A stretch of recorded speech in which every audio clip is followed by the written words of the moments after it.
Salam Bapak Ibu Saudara-saudari yang diberkati Tuhan kita Yesus Kristus. Salam kasih bagi kita semua.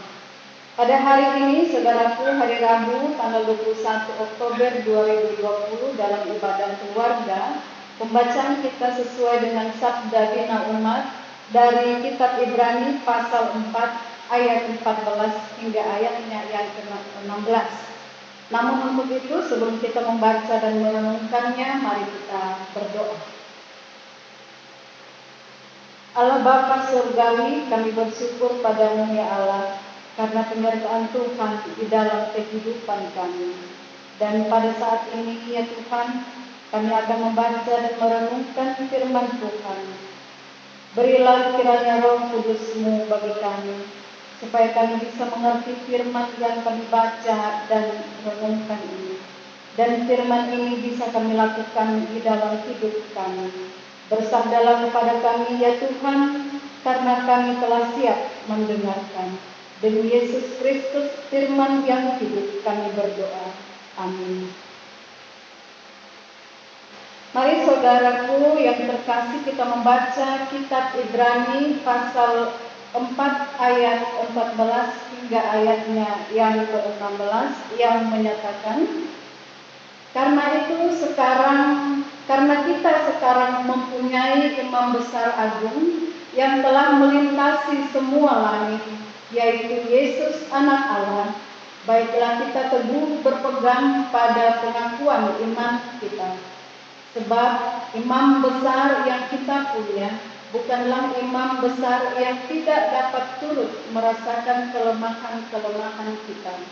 Sebaliknya sama dengan kita, ia telah dicobai, hanya tidak berbuat dosa. Sebab itu marilah kita dengan penuh keberanian menghampiri tahta kasih karunia, supaya kita menerima rahmat dan menemukan kasih karunia untuk mendapat pertolongan kita pada waktunya.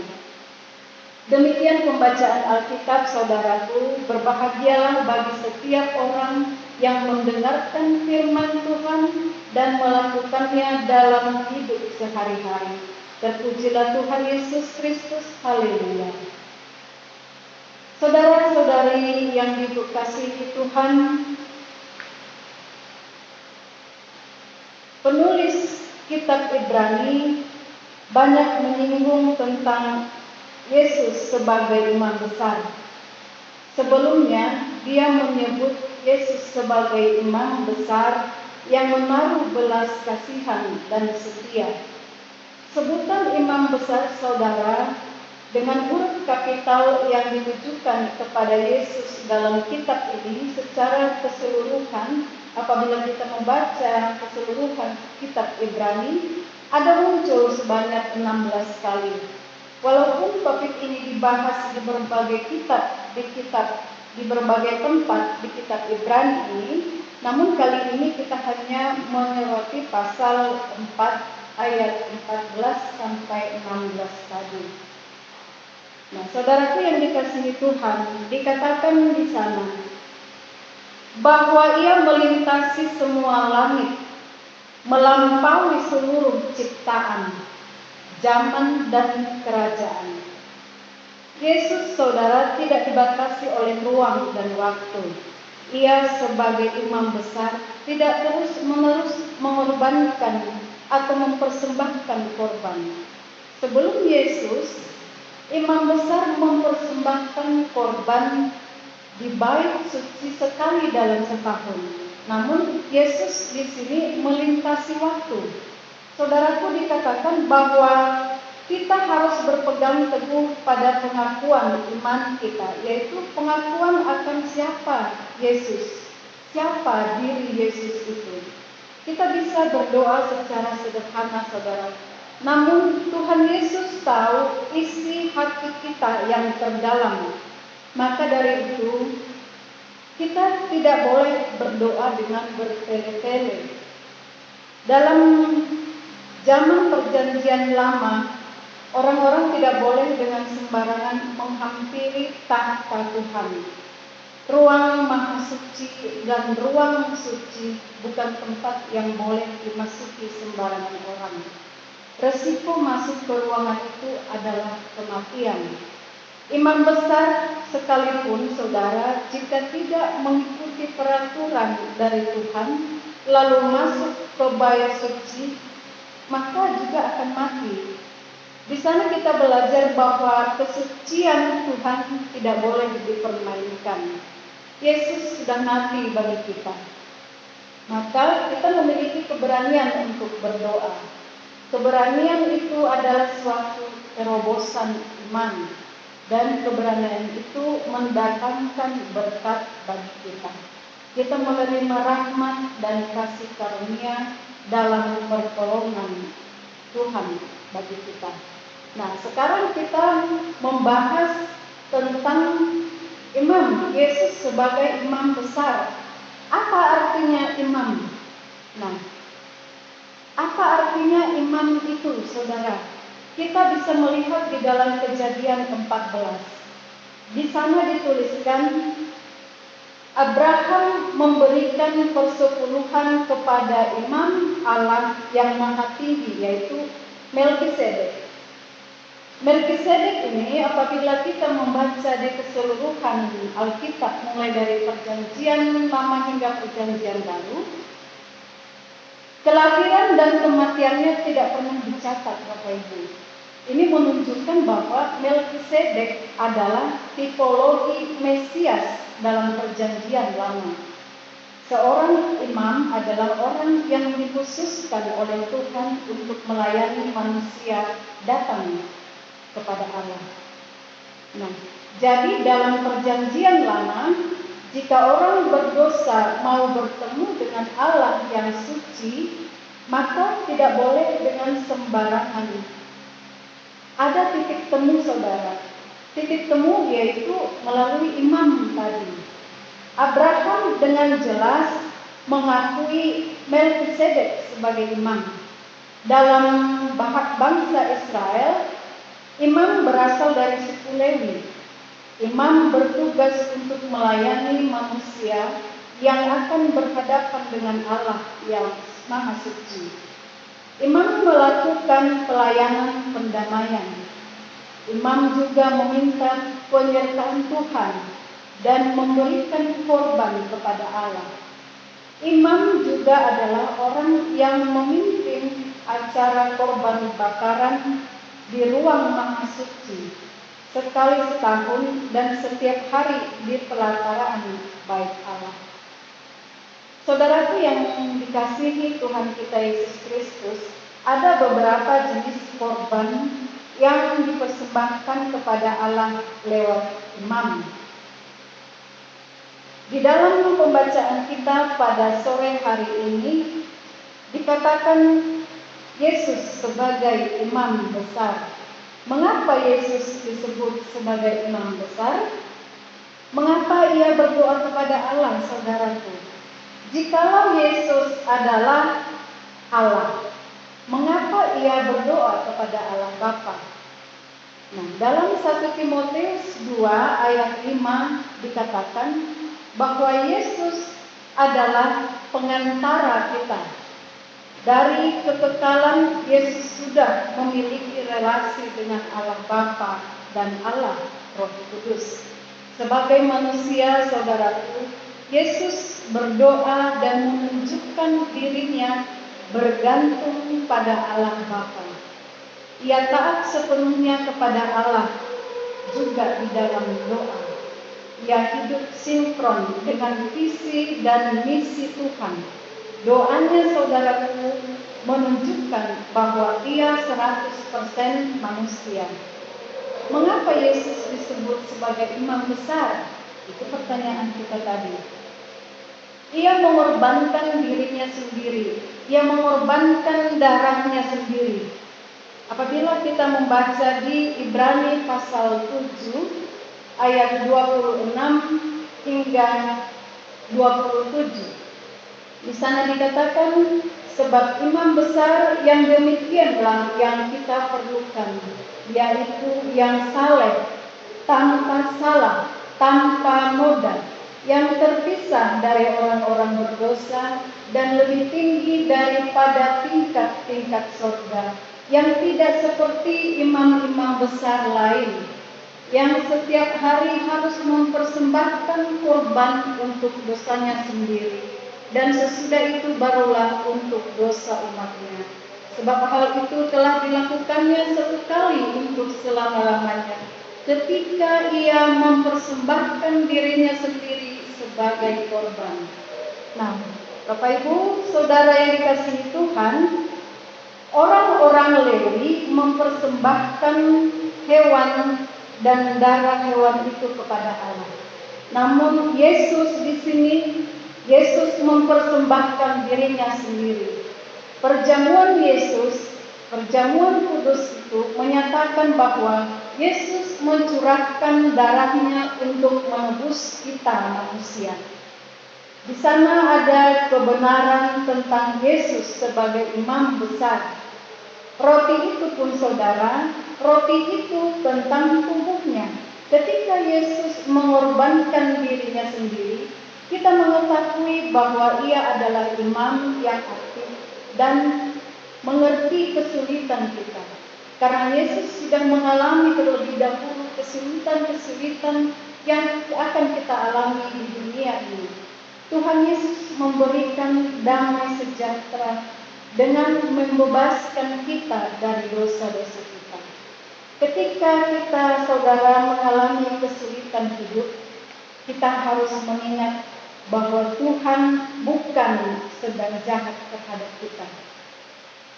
Tuhan sudah mati untuk kita, dan kita diberikan ujian iman melalui kesulitan-kesulitan yang kita alami. Persembahan hewan tidak membuat perubahan apa-apa, Bapak Ibu, tetapi hanya darah Yesus yang dapat memberikan keselamatan. Yesus menjadi imam besar yang sempurna karena pengorbanannya sempurna. Seorang pemimpin juga dinilai dari pengorbanannya. Ketika Tuhan sudah mengorbankan dirinya, ia tidak pernah hitung-hitungan dengan kita. Sebagai umatnya, kita juga manusia, yaitu yang penuh dengan dosa. Kita mengerti bahwa manusia semuanya berdosa. Hanya bisa diselesaikan dengan kedatangan Yesus kedua kalinya ke dalam dunia itu. Ia menjadi imam besar bagi kita, Bapak Ibu. Kemudian ia mengorbankan dirinya sendiri sekali untuk selama-lamanya. Ibrani 12 dan 1 Timotius 2 ayat 5. Imam besar dipilih atas perintah Tuhan. Pertama-tama Alkitab menyebutkan Melkisedek, lalu kemudian suku Lewi. Yesus adalah Tuhan yang menjadi manusia. Ia menjadi imam besar dan mengorbankan dirinya sekali untuk selama-lamanya. Kuasa penebusannya adalah untuk selama-lamanya. Ia adalah imam besar yang kekal, Bapak Ibu.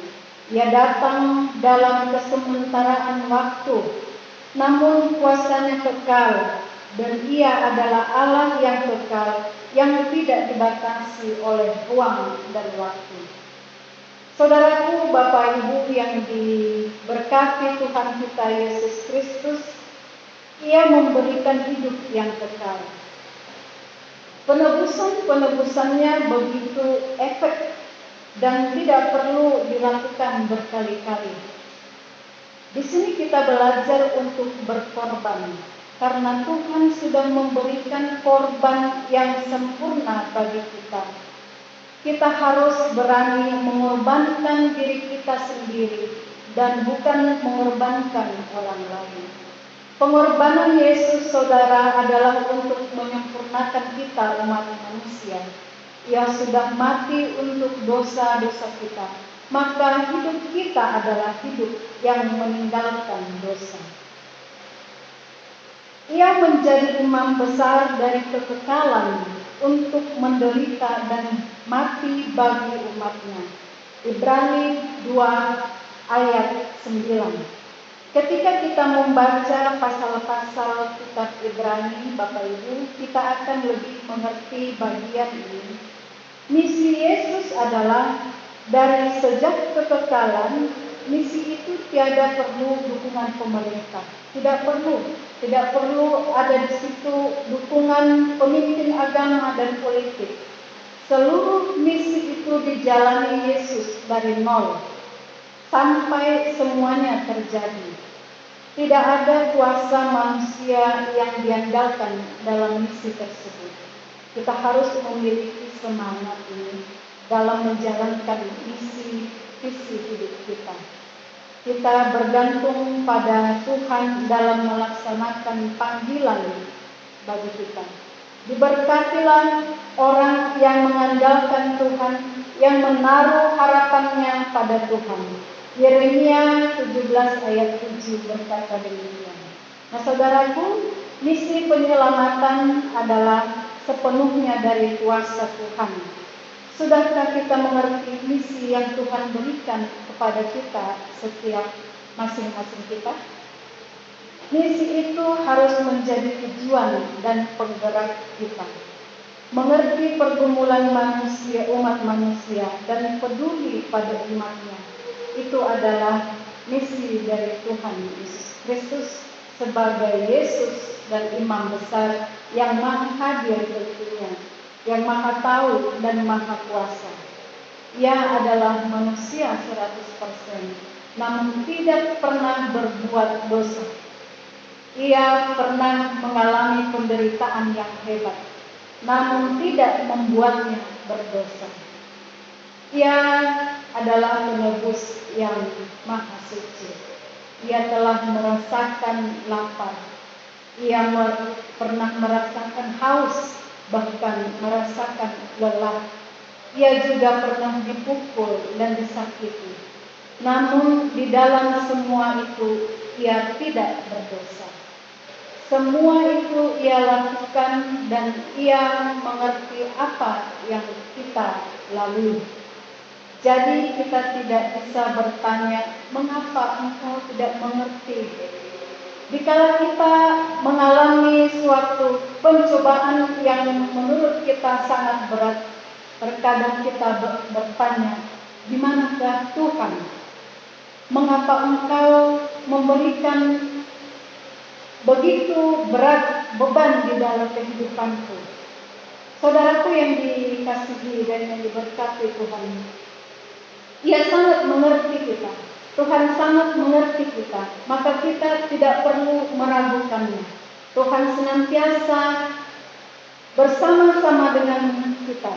Pencobaan yang kita alami Tuhan berikan itu semampu dengan apa yang kita bisa perbuat melawannya. Tuhan tidak pernah memberikan suatu pencobaan yang umatnya tidak bisa alami, yang umatnya tidak bisa tahan sama sekali. Ia selalu setia setiap saat untuk melayani manusia, beribadah kepada Bapa di surga.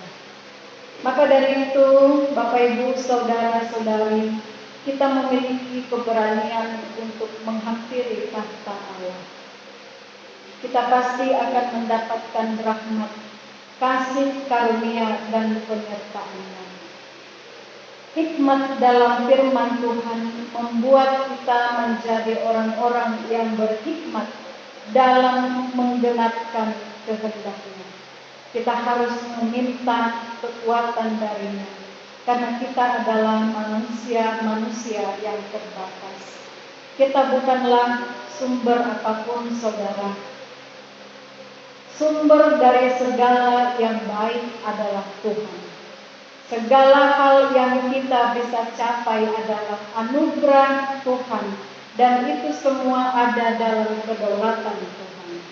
Kita harus menjalani hidup kita hari demi hari dengan terus mengingat Imam besar kita yang sempurna dan terus menyertai kita.